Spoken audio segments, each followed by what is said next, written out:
dan itu bisa ganggu experience sih.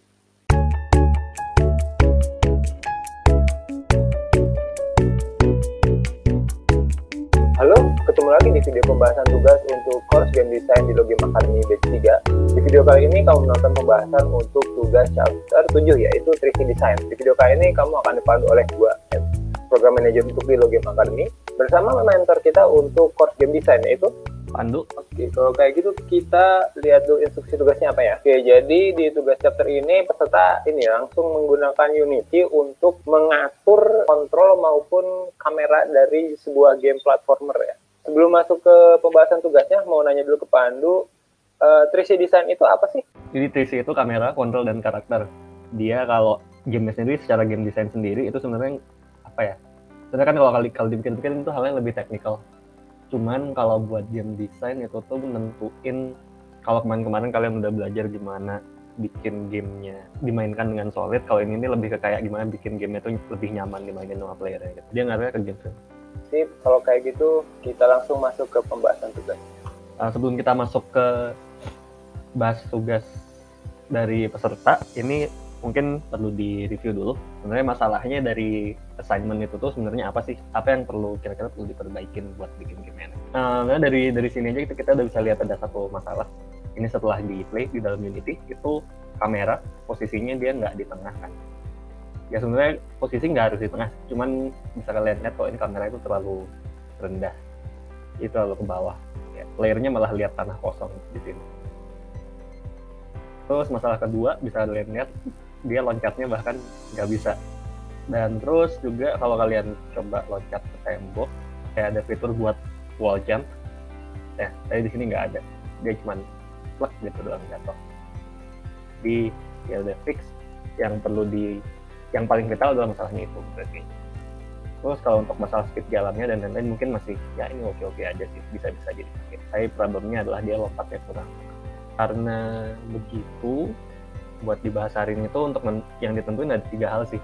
Jadi satu tuh posisi kamera, yang kedua itu balance antara jump weight sama jump power, intinya player control ya. Terus yang ketiga itu tuh sinerginya. Jadi kita masuk ke pembahasan dari punyanya Aditya Gilang Wardana dulu. Kalau bisa dilihat di inspector di kanan, di bagian movement itu player speed udah berubah dari yang tadi.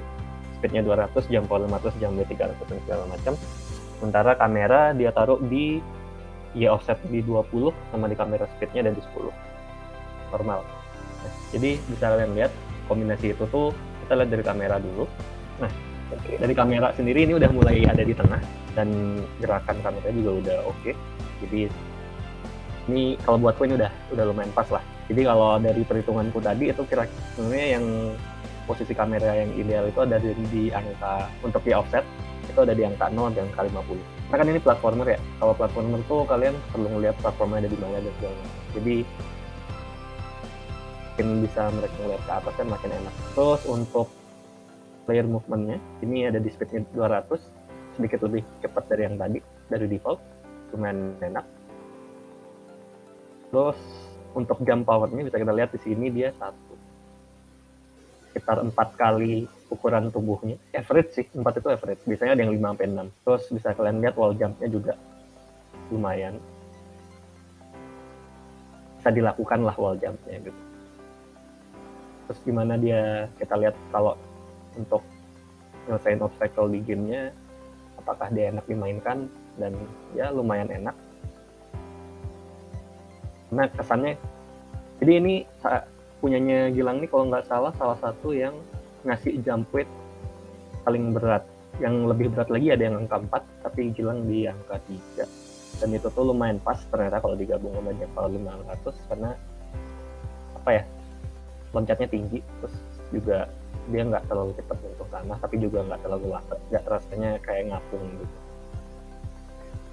Tapi yang penting juga tuh sebenarnya selain dia enak buat dipakai jalan, enak dipakai buat loncat-loncat, itu tuh dia kayak rasanya konsisten.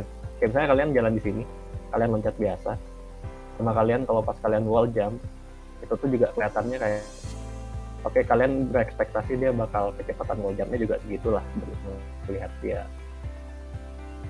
rada lincah di bidang dasar. Jadi kayak tadi tuh di salah satu yang gue periksa, ada yang kalau lagi jalan gitu, saya jalan kayak gini nih, itu tuh saya berat banget karena dia speednya lambat. Terus pas jam powernya juga di bawah 500, maka itu ada di angka 300 atau 400 gitu.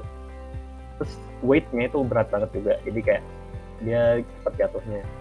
Nah tapi itu kan jadinya kesannya kayak kalau lu masih jalan kayak gini tuh oke, ini tipe karakter yang kayak jalannya emang lambat gitu kan. Tapi ketika lu mulai pakai wall jump, tuh kayak ekspektasi lu berubah gitu, karena dia tiba-tiba kalau wall jump tuh jadi lincah banget. Jadi kayak tiba-tiba nambah cepatnya tinggi kan, itu karena wall jump horizontal vertikalnya tuh ada di atas angka 1 semua gitu. Sebenarnya nggak masalah, cuman karena dia yang di awal tuh udah berat, tapi pas ngelakuin hal lain ringan, jadinya kayak nggak konsisten gitu aja. Dan itu bisa ganggu experience sih. Terus mungkin ada lagi selain itu mistiknya yang dilakuin sama peserta. Jadi kan kalau masalah yang kurangnya tuh biasanya kamera ya. Masih banyak yang kameranya tuh di bawah banget. Sebenarnya itu lebih minor sih dibandingkan nggak bisa dimainin. Terus ada juga yang antara jump power sama jump weight-nya tuh benar-benar kurang di-tweak. Jadi kayak misalnya pas mau bagian wall jump nih, gue nggak bisa wall jump sama sekali karena dia langsung jatuh tiap gue loncat. Kayak jump powernya tuh nggak bisa ngejar si jump weight-nya. Jadi itu gue nggak bisa nyusahin. Kalau yang vital kayak gitu, gue udah ngasih rekomendasi kalau mau di fix ditaruh di angka berapa. Apa sih dampaknya ketika si desain 3C-nya ini kurang oke buat game semacam ini? Kenapa harus enak kontrolnya? Karena ya ini kan platformer ya. Kalau kalian tuh sepanjang main dari awal sampai tamat ya kerjaannya lari sama loncat gitu.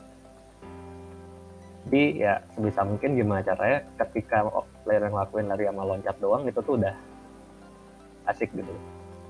Tapi ketika kontrol playernya itu nggak responsif dan nggak konsisten, itu kan bisa ngerusak senangan aja gitu. Kalau game platformer tuh yang rata-rata terkenal gitu, dikenalnya kayak Super Meat Boy, Celeste dan lain-lain, itu kan game yang susah ya. Jadi mungkin bakal ada, kalian sebagai desainer bakal mikir, platformer tuh kan yang hits tuh yang susah-susah ya, jadi kita bikin biar gamenya susah. Nah, salahnya gini, banyak yang ngira tuh kalau dibikin susah itu tuh bikin susah geraknya, padahal yang dibikin susah tuh obstacle-nya. Tapi sebenarnya kalau gerakannya sendiri tuh harus tetap gampang gitu, atau paling nggak konsisten lah. Kalau kameranya kurang enak, misalkan kayak tadi kameranya terlalu bawah, apa sih yang nggak enak tuh jadinya adalah? Mungkin coba kita masih pakai settingannya si Gilang kan. Ntar bakal coba aku ubah posisi kameranya. Nih kalau kita lihat dia ada di 20, coba kita ganti ke defaultnya itu 100, min 100. Oke, tuh. Jadi ya segitu. Ini kontrolnya udah enak. Tapi kayak misalnya dia ada di bidang datar kayak gini dan anggapnya bagian atasnya kita nggak tahu nih apa. Ya kan? Dan kayak playernya juga nggak tahu loncat tuh kayak gue sampai loncat ke atas tuh platform di mana mereka dia harus berhenti wall jump nggak kelihatan kan, jadi kurang fair aja. Kayak kalau misalnya ini kan cuman kotak biasa ya, nah kalau ternyata di atas itu ada duri gimana, kan dia jeder tiba-tiba langsung nabrak tuh, nggak bisa ngapa-ngapain playernya, belum sempat decision making udah mati duluan. Berarti kalau kamera ini lebih ke ini juga ya, ke ketersediaan informasi sama ya tadi informasinya untuk decision making ya. Kayak misalkan tadi terlalu bawah, di atas nggak terlalu kelihatan, wah jadi bingung harus bertindak apa gitu ya.